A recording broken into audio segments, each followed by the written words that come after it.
你一个法医，跑我们禁毒这里做什么？你到底跟原作案有什么关系？没关系。那你为什么会出现在交易现场？说呀，你跑来这里做什么？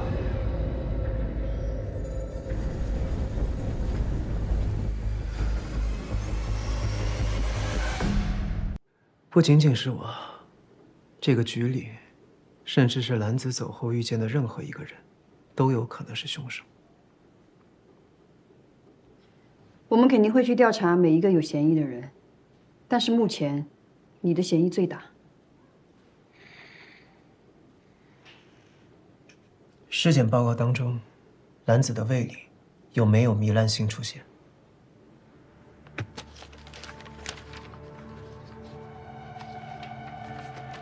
他的胃里有没有发现什么异物？请继续你的推论。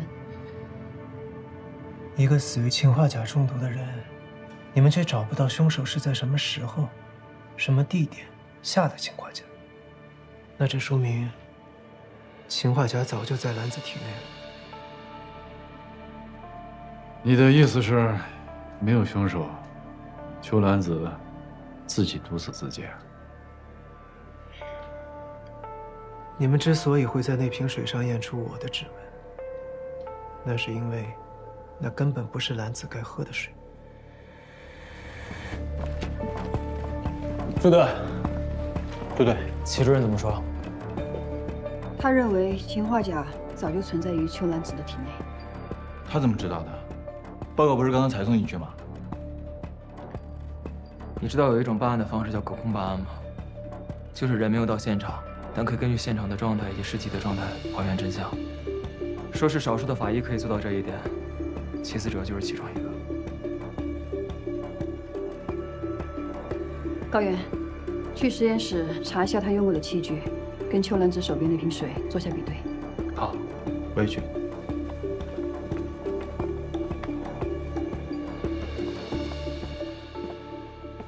你特意调过来，是和以前的事有关吗？你跟踪江飞，又去夜店，还去医院找李一起，你到底要干什么？我已经说过了。你没说实话。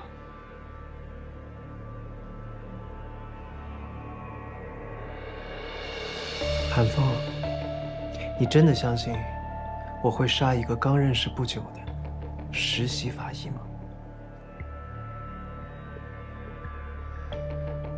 你心里清楚，不可能是我。我相不相信不重要，重要的是我要查出真相。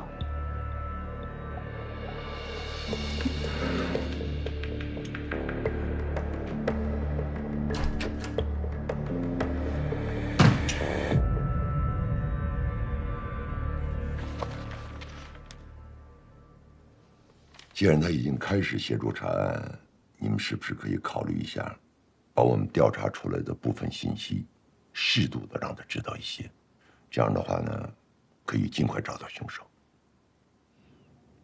好。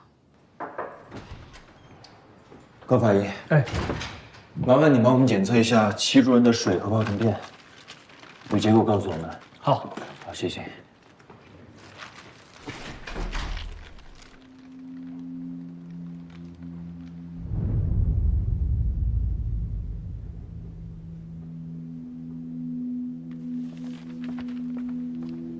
反对朱队，结果出来了。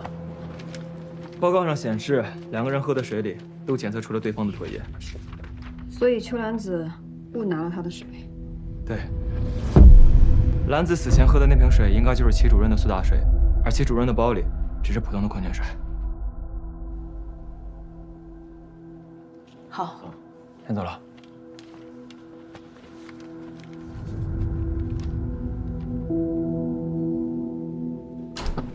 朱队，你。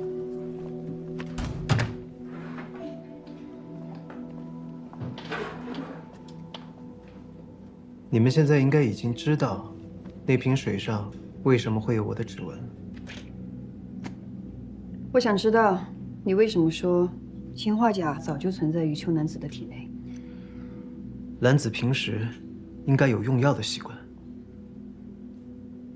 兰子的包里的确发现一瓶胃药，什么药？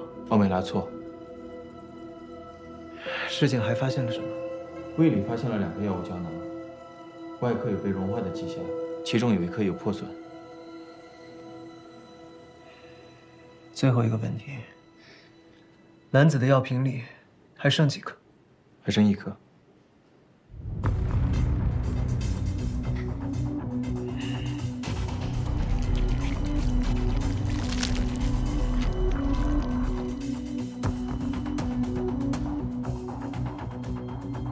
我知道凶手是怎么杀死兰子的。兰子服用的胃药奥美拉唑是一种肠溶胶囊，它因为会损伤胃部，所以不会在酸性环境下溶解，而是会通过胃部进入碱性环境的肠道内吸收。但是，它却在兰子的胃里发现有残留。为什么？邱兰子误拿了你的水，喝的是苏打水，加速了胶囊的溶解。肠溶胶囊的外衣是缓释的，应该在4到12个小时起作用。但如果喝了苏打水，那么这个时间就会大大的缩短。所以氰化钾是藏在了邱兰子胃药的胶囊里。兰子胃里发现的2颗胶囊，其中1颗有破损。我相信，凶手在往里面塞氰化钾的时候，应该也发现了。胶囊的外壳被苏打水溶解了一部分之后，里面的氰化钾会直接与胃黏膜接触，强腐蚀性一定会造成胃黏膜的糜烂性出现。怎么证明？邱兰子的药瓶里还剩1颗药。小苏，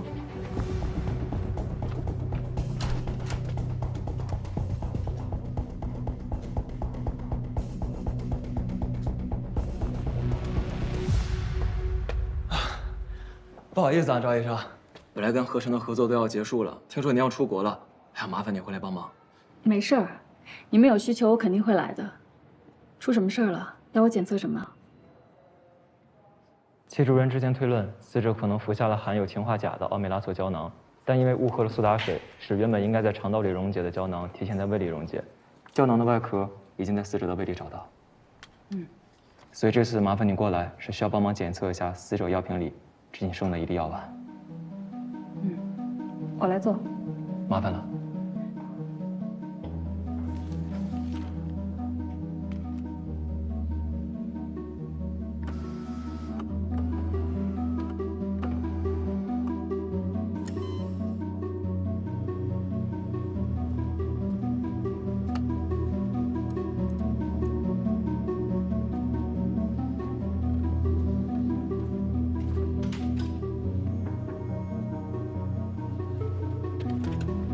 怎么样？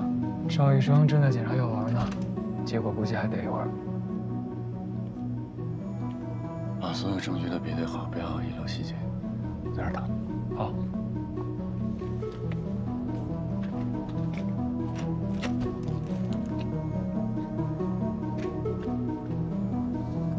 奥美拉唑的服用方式是1天3颗，早1颗，晚2颗。如果凶手的目的是要确保兰子死在当天的夜里，那他就一定要保证兰子在晚上吃下的2颗药丸当中，至少有1颗是带毒的药丸。如果凶手只毒1颗，那么兰子有1/3的概率会在第2天早上才吃下带毒的药丸。如果凶手毒3颗，那么他就一定会在药瓶内留下1颗带毒的药丸作为罪证。所以，毒2颗对于凶手来说是最优的选择。如果邱兰子把2颗带毒的药都吃下，剩下的那1颗药我们就检测不出证据了。兰子将2颗带毒的药丸全部吃下的概率是1/3，也就是说，凶手也只有1/3的概率不会在药瓶内留下罪证。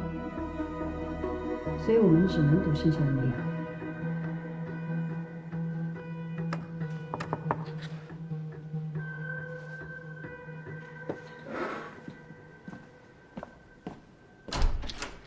结果出来了，药瓶里的胶囊确实含有氰化钾，跟齐主任之前的推论是一样的。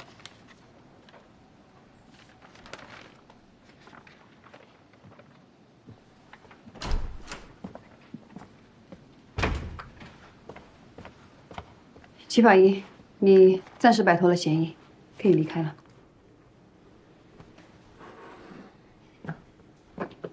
朱队，我想参与办案，找出杀害兰子的凶手。而且，江飞的尸检报告也有问题。江飞跟秋兰子的案子，恐怕需要你回避。我想看江飞的尸检报告。局里不止你一个法医，不是每件案子都要由你来。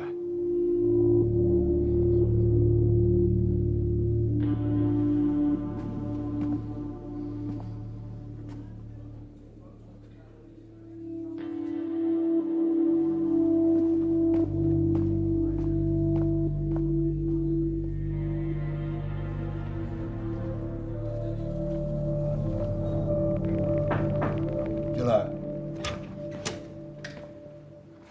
白局，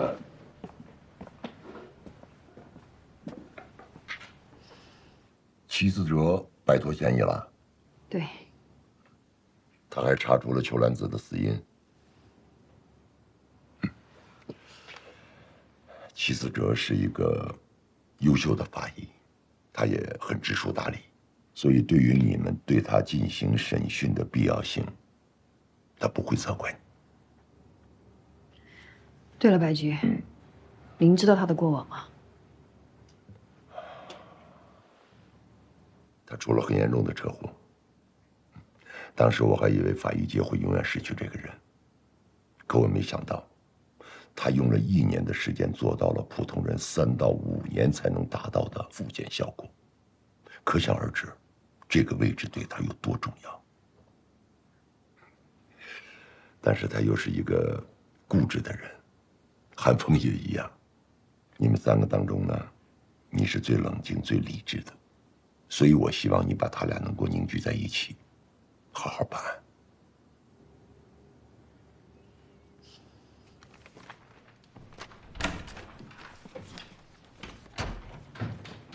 小西呢？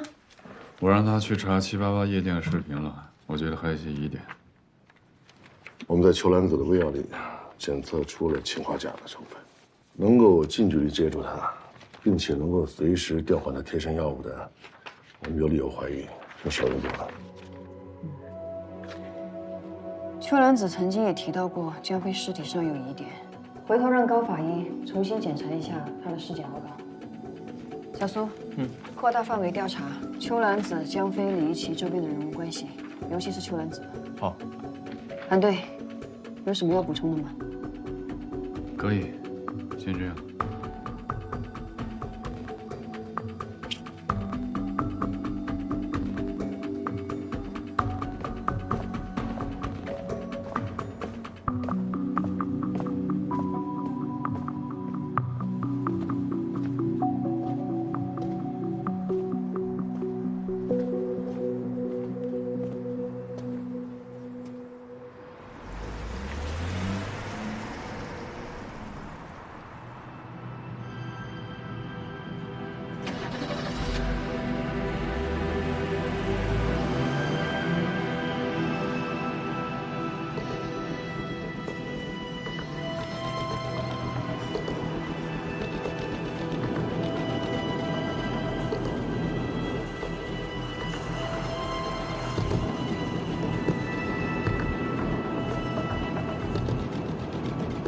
小新，怎么样？找到了，在李一奇案发生的前2个礼拜，我发现齐法医曾经出现在788夜店好几次。我交叉对比过几段监控，发现齐法医出现，江飞都在。看起来，齐法医应该是在跟踪江飞。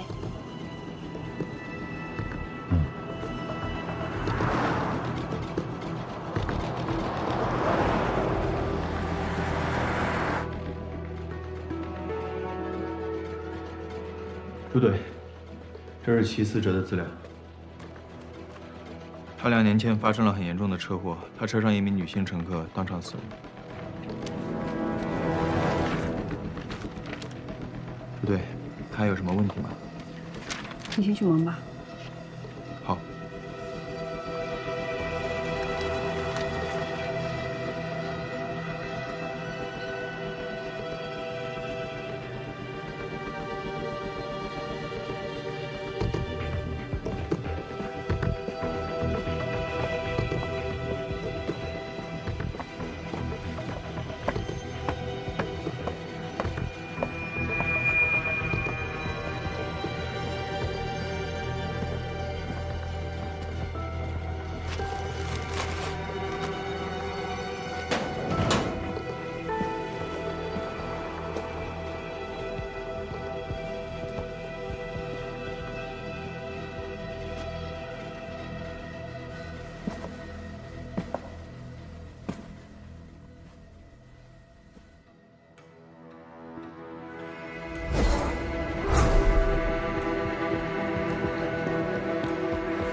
你为什么来？为什么跟踪李一起和江飞？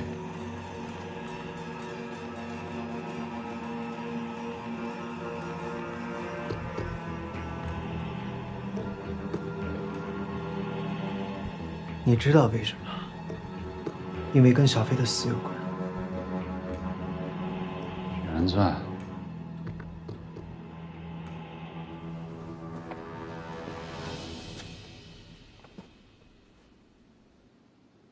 你是为了原钻案才来的？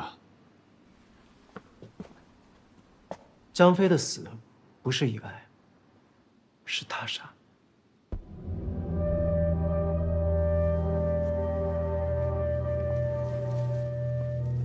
江飞的尸体是在中午11点半左右被发现，尸温与室温相同，22度，胸口处有点状、方块状的痕迹，呈鲜红色。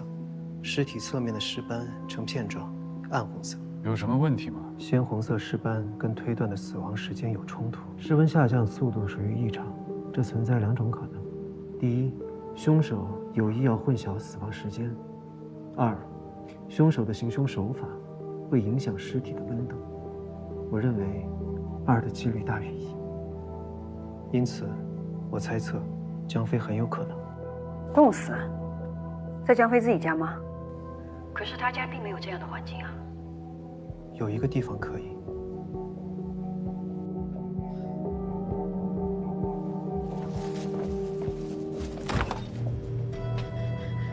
不可能，这太小了。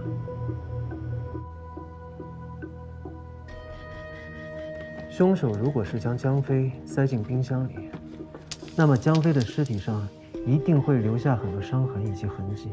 但就目前来看， 尸体上并没有这样的伤痕，有的只是尸斑。尸斑是血液受重力作用于低下部位产生的痕迹。江飞当时死亡的时候是侧卧，所以尸斑应该只会形成在侧面。但是你看这儿，江飞的胸口处却出现了鲜红色的斑迹。还有，江飞死亡的时候，身上的衣服全是皱褶。 他这个衣服怎么像湿了又干了呀？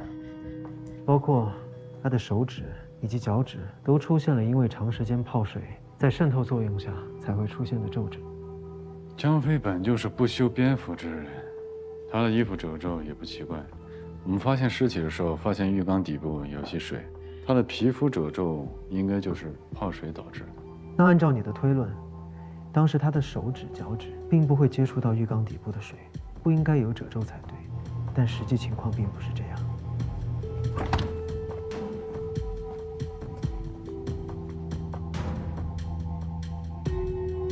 所以江飞不是冻死在冰柜里，而是在浴缸里被冻死的。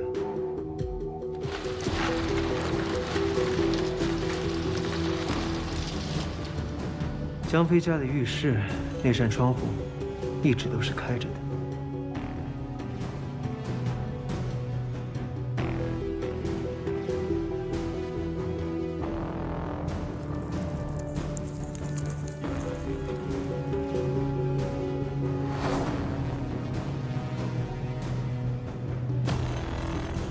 尸体被发现的时候，冰块虽然已经融化了，但是尸体上却留下了冻伤的痕迹。他胸口这片鲜红色的斑迹，就是最好的证明。这也是因为在低温情况下各脏器衰竭而造成。从现场的痕迹来看，所有情况符合齐法医说的。知道了。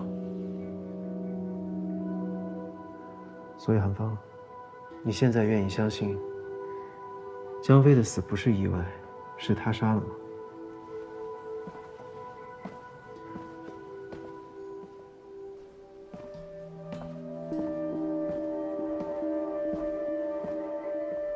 假设齐法医的推论是成立的，那我们就应该验证一下，看这个地方有没有第二个人的痕迹。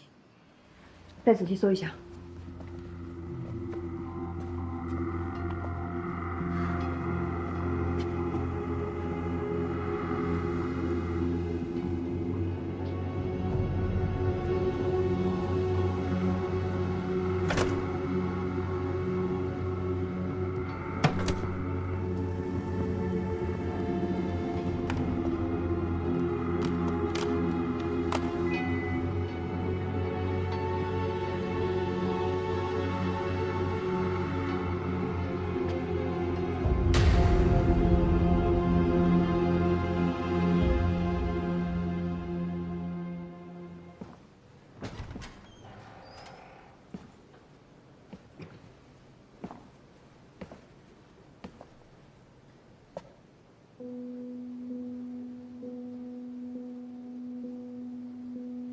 我想跟您多学着点，早日成为跟您一样的好法医。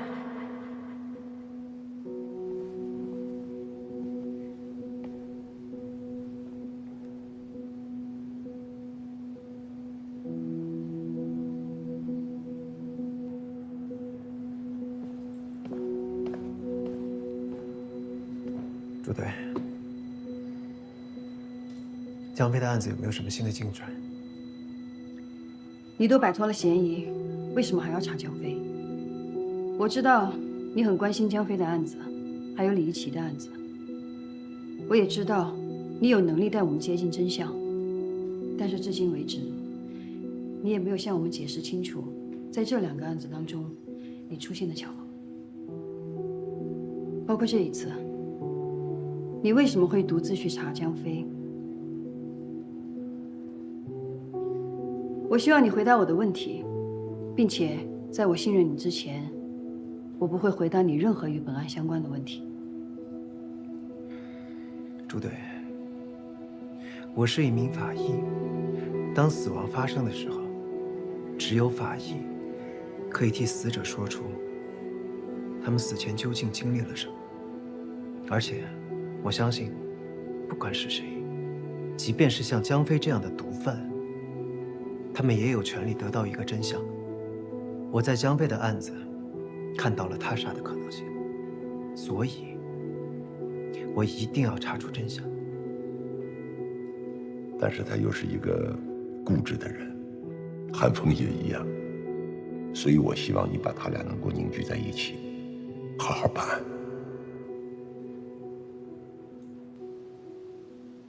所以江飞的死亡时间是在凌晨4点多。对，如果江飞是被冻死的，那么他尸体的温度本来就比正常的要低，所以相对的降温时间也会缩大。韩队，江飞被冻死是齐法医推论的，让他给我们讲述一下吧。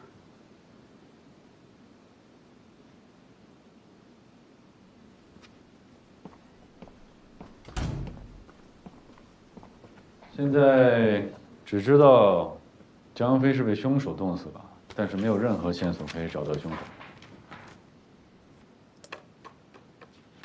凶手在江飞醉酒的情况下，让他吃下头孢，造成双硫仑样反应，并且在他昏迷的时候以冰激动身体，导致全身各脏器，尤其是心脏衰竭而死，说明凶手对人体机能有一定的了解。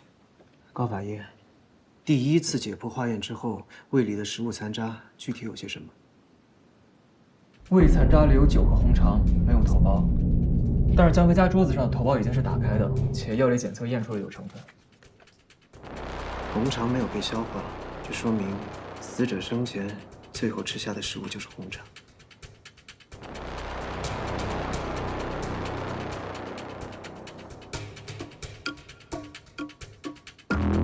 现场有找到把刀吗？没有。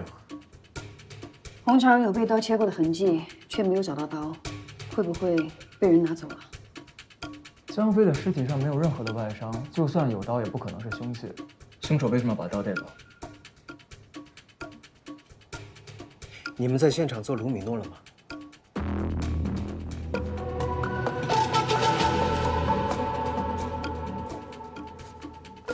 江飞身上没有外伤，凶手却必须从现场把这把刀带走，那就表示那把刀刺伤的不是死者，是凶手。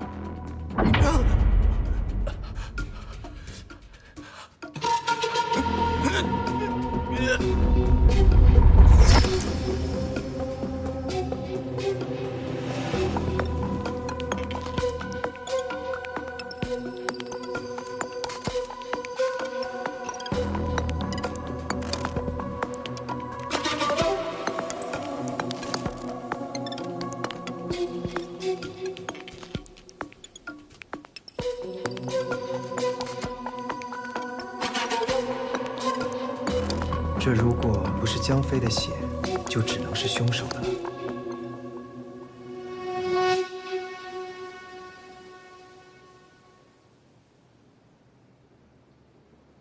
为什么没有让齐法医来做血迹对比？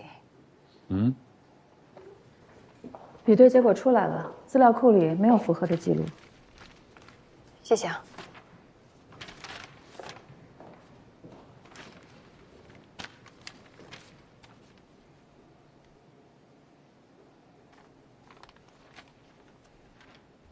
目前这几起案件的时间顺序是：7号晚上，邱兰子跟着我们一起去参加了788夜店伤人案的调查，紧接着他跟高法医还有齐法医一起去做了离奇血液检测比对工作，一直到隔天。第二天中午，我们发现了江飞的尸体，邱兰子随后到了现场。当晚，他同齐法医还有高法医对江飞的尸体进行了解剖。我们在邱兰子的胃部发现了胃药的肠溶胶囊残片。按照药物溶解的速度以及时间线来推演，邱兰子服用胃药的时间，应该是在解剖完江飞的尸体之后，到他死亡的这段时间之内。邱兰子第一次离开分局遇到我的时间是晚上9点左右。 2个小时后，我接到了邱兰子的电话。邱兰子说，发现了江飞尸体的线索。10分钟之后，我跟韩队赶到法医办公室时，就已经发现了他的尸体。胃药是在他的随身物品中发现的，他平时的东西都放在更衣室的储藏柜里。那边监控有什么新发现吗？更衣室那层没有监控，那边进进出出都是下班的人。而且白局的意思是，先不要扩大调查范围，先小范围锁定嫌疑人再说。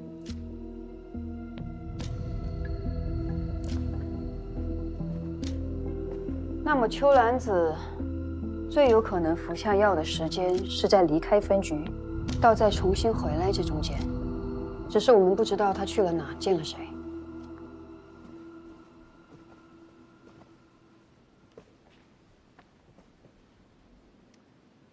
江飞呢？大家不要忘了，邱兰子在临死前说是有江飞死因的信息。江飞是喝醉了回的家，他在哪儿喝的酒，跟什么人喝的酒，查出来了吗？他不用移动支付和刷卡，都是用现金，所以很难查到他的消费记录。这种人是这样的，生怕留下什么线索。老万，你跟我去酒吧查一下江飞在喝酒之前的行动轨迹。小西，你们去查一下邱兰子离开分局以后都见过些什么人，我们分头行动。好。照韩队说的做。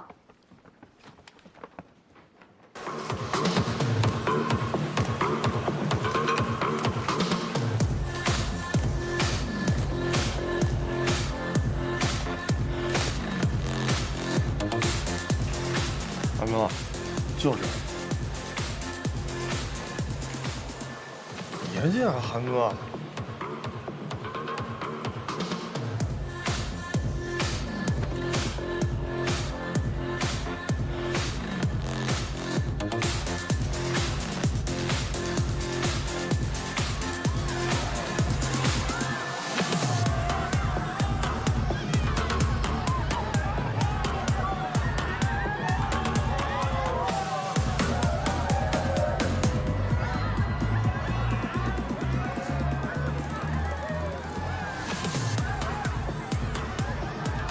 这老板，这都正规经营，正规经营搞得神神秘秘的，进来还需要人带，这你就不懂了吧？这是噱头，只有人带才能进来，才会有更多的人想进来。有头脑。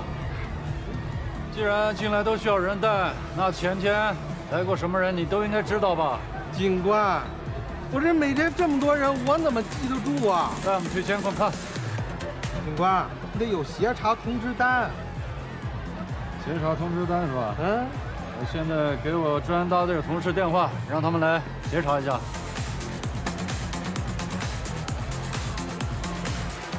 哥，你想看啥我都给你。我们查了江飞的社会关系非常的复杂，他在全国各个城市都生活过，像他这样的贩毒人员会有很多的仇家。如果单纯从杀人动机来看的话，嫌疑人就不会少。这个是我们看了他那个影片的账本，上面光是吸毒人员就高达40个，这还不包括买仿真枪、血浆和违禁药的。朱队，这是你要的秋兰子的手机。有什么发现？我查了秋兰子的通话记录，她从9点离开分局后，5分钟内接连拨通了4通电话，而且都是打给同一个人。打给谁的？是一个化学工厂实验室，但当时是下班时间，他打的又是总机，所以具体联系谁还查不到。一定要查到这个工厂跟秋兰子到底是什么关系。好，朱队，你们查过秋兰子的手机了吗？小西刚才拿过来了。我看了秋兰子离开分局前后的监控视频，她一直在刷手机。我想起韩队那天跟我说，他在见到秋兰子的时候，秋兰子也在焦虑地刷手机。他手机里面一定有什么线索，只是他当时还没来得及告诉我们。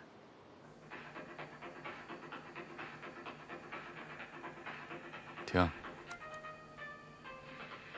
跟江飞喝酒的那个女孩叫什么？哦，江飞给我们介绍过这姑娘，我记得叫张璐，喜欢穿洛丽塔，跟江飞关系很密切。他用手机拍摄江飞的尸体。解剖室不是不能带手机吗？他这么做也许有什么隐情。你们看这最后3张，前2张是拍摄的江飞手臂上的纹身，一张没有黑光灯，一张有黑光灯，而最后一张拍摄的是他手腕上的皮肤，而且前2张拍摄的时间是一致的，最后一张间隔了20多分钟。他为什么要间隔20多分钟，又拍摄一张手腕处的皮肤，而且没有黑光灯？他究竟发现了什么？那个瑞西大厦旁边这个夜店里边有玩东西啊，我正好过来办事撞上他了。你甭客气，都是自己人，请我吃饭啊。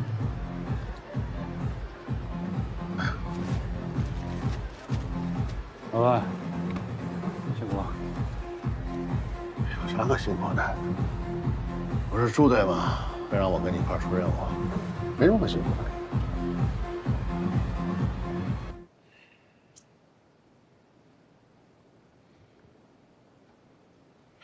秋兰子拍摄这些照片的时候，我有看到，但只看了1眼我就离开了。当时我跟赵医生在隔壁房间做毒理检测的取样，如果戚主任你也离开了，那么解剖室里就只剩兰子一个人。不过他拍照的时候，有问过我这是什么？这是什么？应该是之前受过的伤，或者是吸过纹身留下来的印儿。不对，这好像是荧光纹身。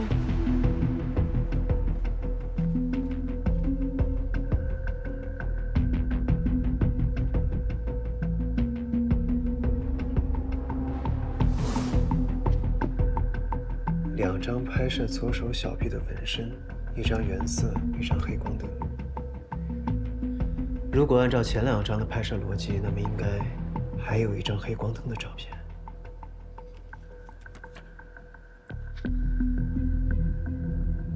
这个江飞手机里有很多他和不同女孩的合照，其中有一个就是咱们一直在找的这个张璐。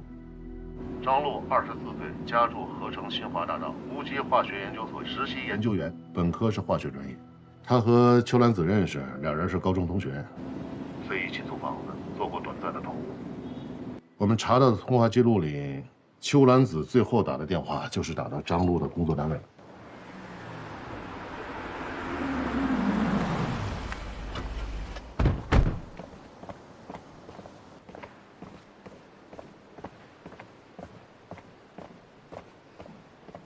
你说看到张璐和裘兰子那天吵架是吧？是的，我确实看到他们有争吵，不过具体吵什么我也没有听清。当我走的时候，看到那个女孩身体不太舒服，吃了些药。你确定邱兰子当时有吃药吗？我确定的。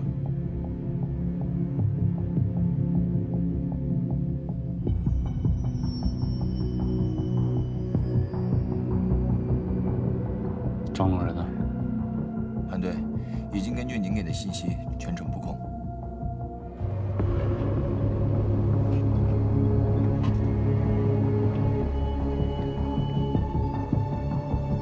你好，身份证、驾驶证出示一下，后备箱打开一下。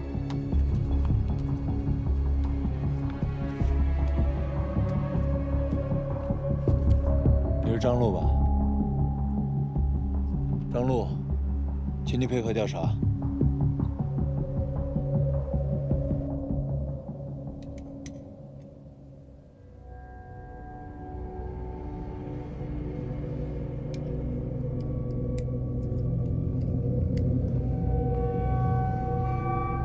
张璐，24岁，合成无机化学研究所研究员。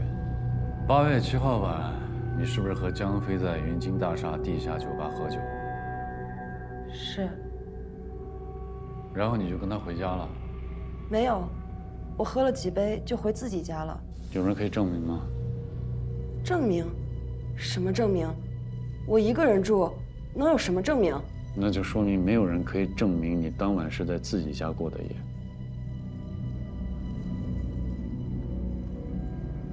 你最后一次见江飞，他是个什么状态？那天他好像感冒了。你感冒了还叫人出来喝？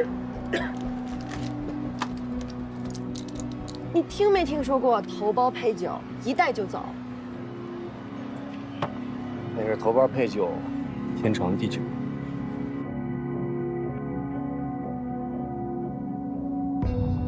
尸体的伤怎么来的？做实验，割伤的。邱兰子去实验室找你说了什么？他跟你们说什么了？他不在这实习吗？你把他叫来，我跟他对质啊！邱兰子已经死了。是不是你杀的？死了？他怎么可能？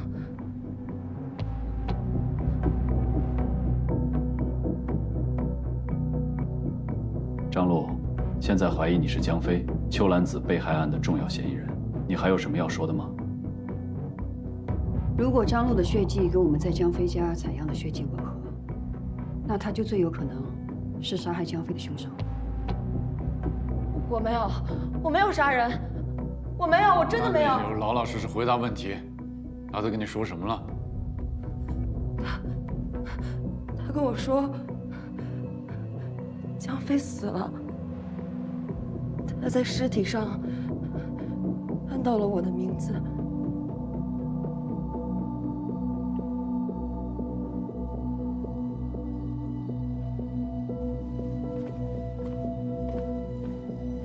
怎么样？稍等一下。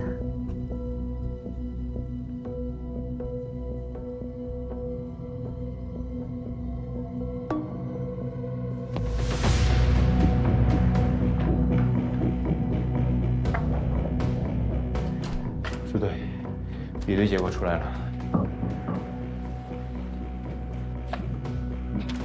韩队，对上了。小苏，找人。小西，解开，是他。我不是，我没有，我没有杀人，真的不是我，真的不是我，真的不是我！我说了，我没有杀人，真的不是我，真的不是我！我求求你们了，不要抓我，真的不是我！我说过了，装错人了，真的不是我，真的不是我，真的不是我！你们装错人了，真的不是我，真的不是我！